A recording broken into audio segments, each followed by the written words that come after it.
Hemos llegado a la semana de inicio de liga y de los descartes que todos teníamos en la cabeza 1 de junio, todos siguen en la Real. Y llegados a este punto, sabéis que nos suele gustar parar a analizar algún tipo de cosas de cómo hemos llegado hasta aquí, ¿no? Por ejemplo, y de los descartes o de la gente que podía salir la semana pasada, incluía Mari Traoré, que no es un descarte, pero sí podía salir, pues nos ponemos a pensar cómo hemos llegado a esta situación. Verdaderamente era evitable, los necesitaba la Real.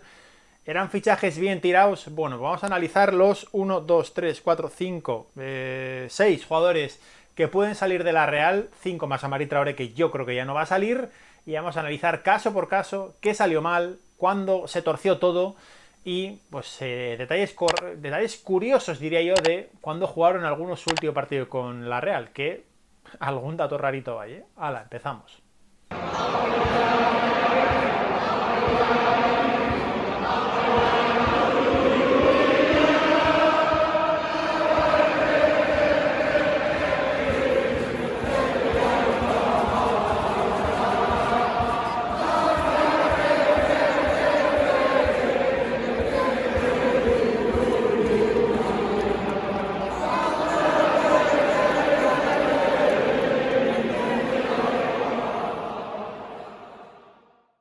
Estamos a 12 de agosto y siguen en la Real Carlos Fernández, Sadik Umar, Álvaro Odriozola, Seraldo Becker, Mari Traoré, que contábamos con él, y Javi López, que verdaderamente no sabíamos en mayo que iba a salir de la Real, aunque creo que muchos le habríamos abierto la puerta en forma de cesión. Pero estamos hablando de los descartes de la Real. ¿Y por qué seguimos hablando de ellos? Bueno, pues porque el viernes la Real tiene que tener dados de alta en la liga a los futbolistas que van a jugar el sábado en Mestalla, y evidentemente, como os dijimos la semana pasada, no hay dorsales para todos, lo cual nos apunta, nos hace señalar a el foco, no señalarles a ellos, pero poner el foco en, ostras, ¿cómo hemos llegado hasta aquí? ¿Quiénes son esos descartes? ¿Por qué en la Real se han encallado tanto las situaciones? Algunos tienen ofertas, otros no tienen ofertas. Uno tenía una muy buena oferta del Paris FC, que es Mari Traoré, y parece que la va a descartar y no va a salir de la Real, pero verdaderamente vamos a ir caso por caso, porque algunas cosas el otro día,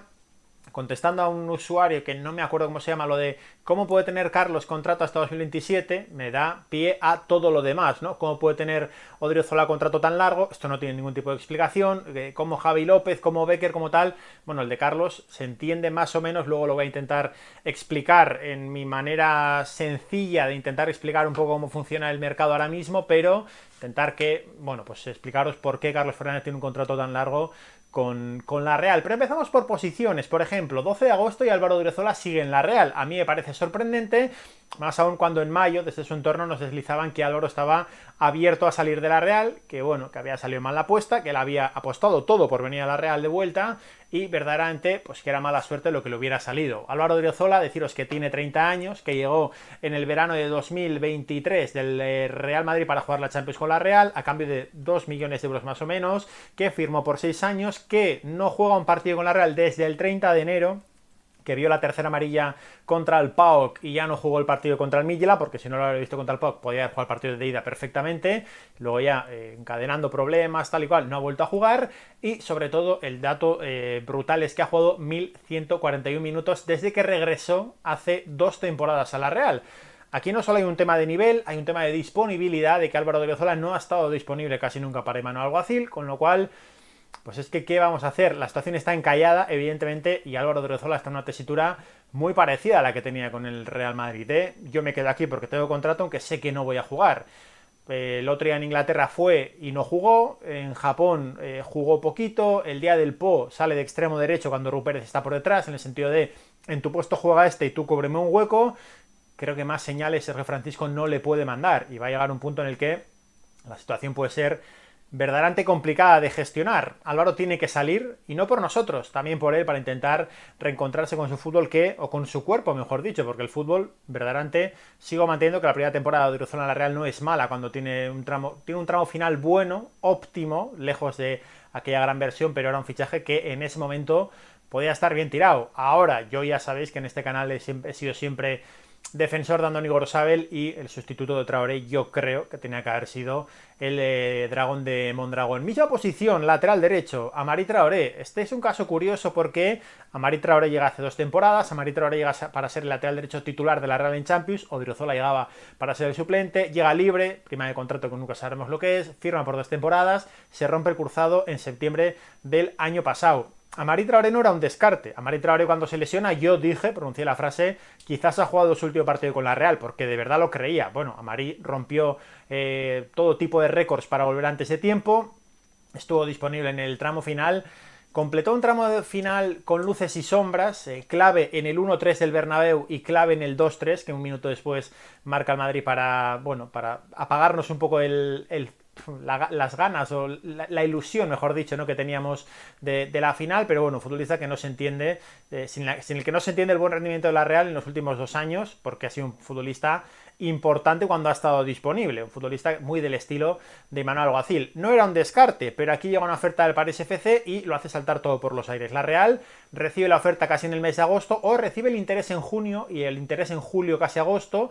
Esto es importante porque ya en junio hicimos un vídeo de qué haríais, porque el interés del Paris FC ya estaba ahí. Bueno, pues la Real lo que ves y dice, ostras, en esta operación salida están atascados todos, hay alguien que puede tener una salida fácil, liberar una ficha, un puesto que está bien cubierto, hágase. Lo mismo que con Olasa Gasti, por cierto, que si Olasa no se llega a querer ir, aquí teníamos un dorsal menos disponible para los jugadores de la Real para el fin de semana, porque de los que han salido son los que han aceptado Maguna y Olasa, más Martín Zubimendi evidentemente, con lo cual yo, de verdad, la dirección deportiva, este primer mercado, para mí no va a ser difícil que lo apruebe, porque ya va tarde, creo que ya va muy tarde y va para septiembre para intentar sacarlo. Amari Traoré no era un descarte, pero era un jugador que te permitía una flexibilidad a nivel de números, básicamente de números, que verdaderamente encima sacabas una plusvalía de un jugador que vino gratis, que para la Real era una maravilla. Eso en el lateral derecho. Lateral izquierdo, retrasando a Sergio Gómez, que es algo que en este canal creo que más de una vez os hemos pedido, que dijimos en algún Q&A de junio,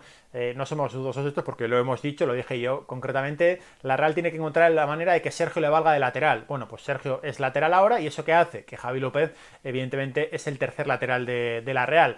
A mí en Japón me gustó, sigo sin sacar conclusiones de las pretemporadas, repito una vez más, pero en Japón le vi suelto, le vi con una buena química con Ander Barrenechea, pero me sorprendió que el segundo día en Japón, por ejemplo, descarte, no jugó por decisión técnica, y dije yo, a ver si aquí hay algo. Bueno, pues resulta que la Real está intentando sacar a Javi López cedido, veremos a ver a dónde, porque alguna oferta ha tenido, pero lo que me decían es que tiene más interés la Real en mandarlo al fútbol extranjero que a algo cercano. Luego él pone un mensaje muy críptico en redes sociales, detrás de proceso, confía en el proceso, con lo cual evidentemente Javi López parece que no está por la labor de salir. Basta que esté grabando yo esto ahora y esté, bueno, pues desde que llevo 10 minutos aquí grabando, saliendo por redes el nuevo destino. Pero bueno, Javi López, que vino el año pasado, la Real pagó 6 millones de euros por un futbolista que acababa contrato este año, lo cual no tiene ningún tipo de sentido. Tiene contrato hasta 2030 y creo que la Real no se lo puede quitar, más allá de ese matiz que ya os dije que creo que entraría en la filosofía, con lo cual si Javi López está disponible en 2 años con un buen nivel físico, a mí es un futbolista que me encajaría bastante mejor en Athletic que en la Real, pero es un futbolista que la Real,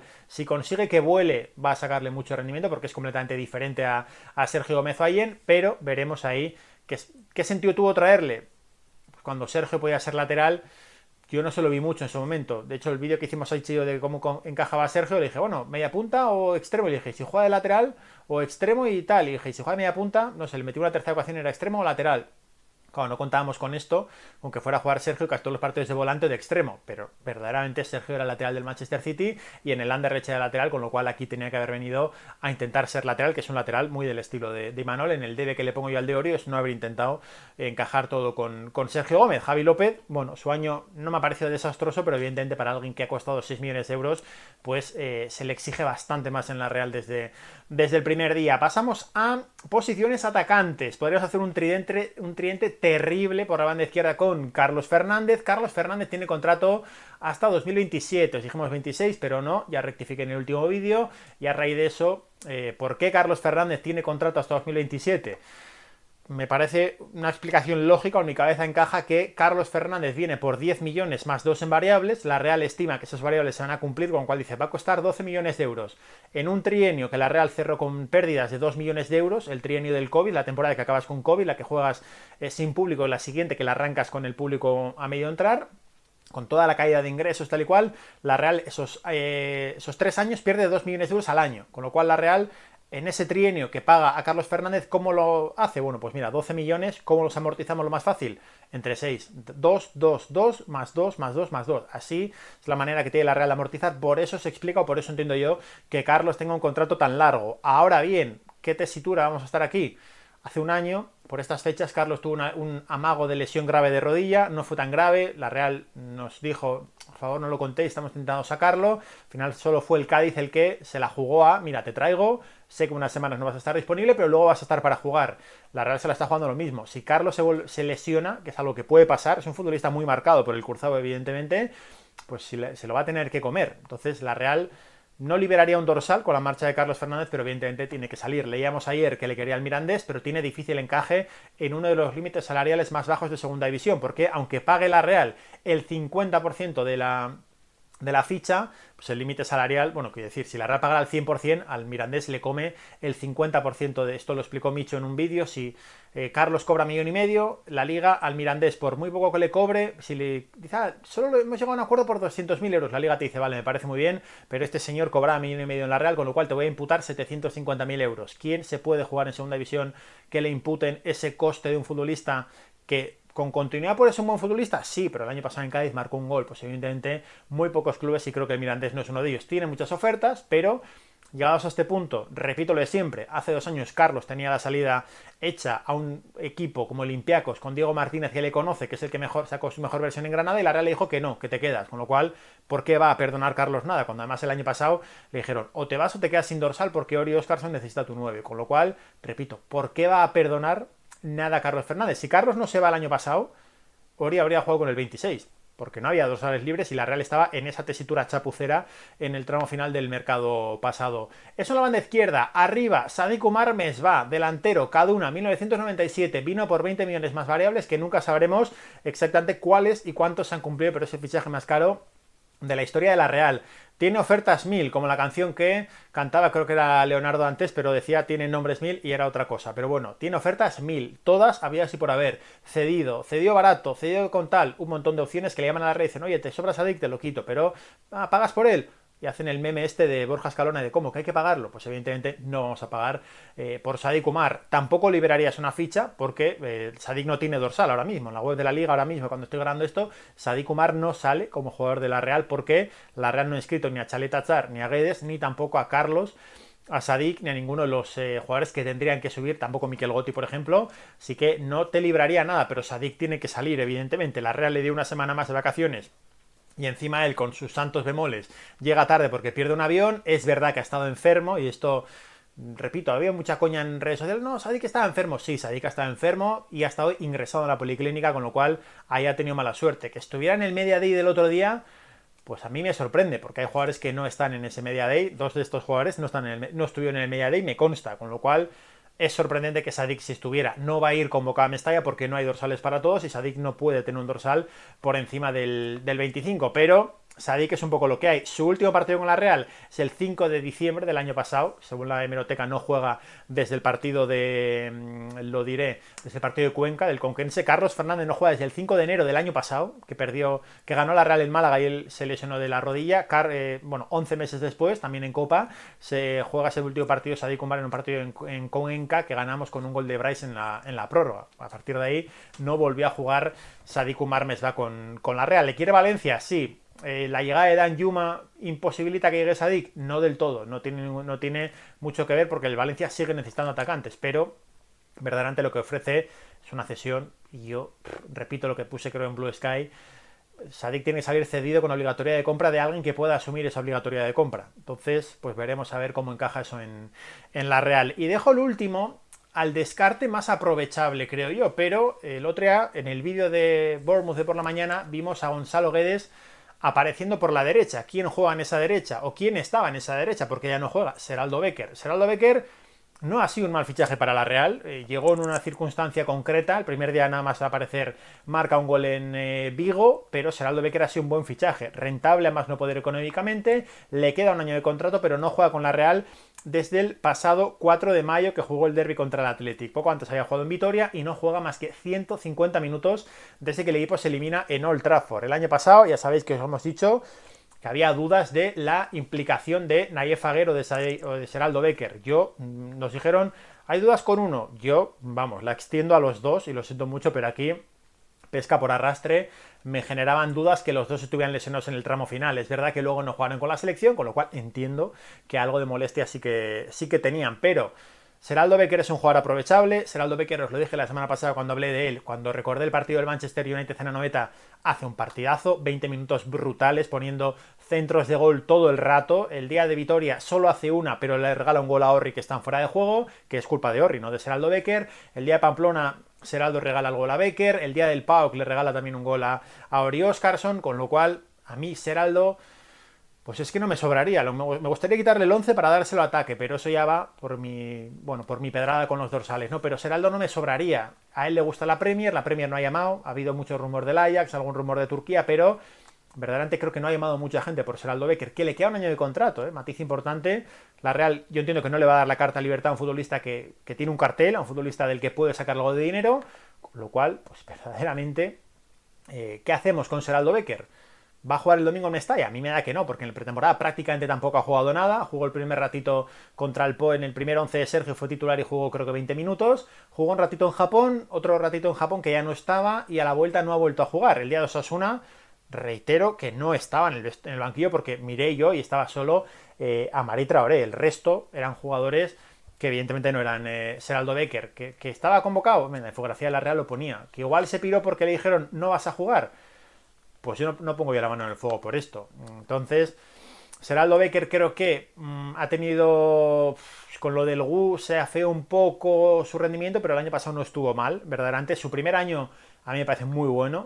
Mete a la Real en Europa en un momento en el que TAC está un poco peor.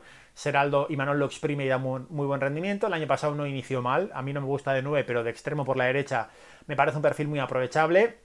No creo que sea Seraldo Becker mucho peor que el mejor Cristian Portugués Manzanera que tuvimos, sinceramente. Tiene menos gol, eso sí, pero tiene, por ejemplo, tiene mucho más centro, mucha más asistencia, creo que un puntito más de velocidad. El problema con Becker es que Becker se amoldó a la Real y no la Real a Becker, que lo hemos repetido 1.000.000 de veces. Entonces, con Guedes aquí no tiene sentido que Becker siga en la Real, pero a mí, si me dices en verano, tampoco me sobraría, hombre. Luego ya me pones a Guedes delante y digo, claro que prefiero a Gonzalo Guedes, nos ha fastidiado.